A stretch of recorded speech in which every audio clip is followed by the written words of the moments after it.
काल मुंबई महानगरपालिकेत मोदीजी आणि देवाभाऊंच्या घोषणांनी ठाकरे आणि सर्वज्ञांनी रडत राऊतांना कांठळ्या बसल्या असं मी ऐकलं. म्हणूनच की काय रडत राऊत भैसटल्यासारखे बरळायला लागलेत. मुंबई विकायला काढली ही भाषा परत एकदा चालू झाली. हे बघा रडत राऊत, मुंबई तोडण्याची किंवा विकण्याची ताकद ना तुमच्यात आहे ना कुणाच्या बापात आहे.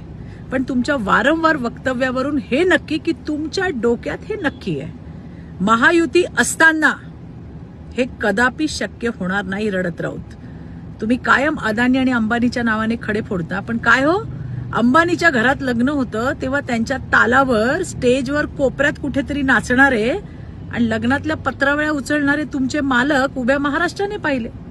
कसं आहे ना, जेव्हा मराठी महापौर करायची संधी तुमच्याकडे होती तेव्हा तुम्हाला खान हवा.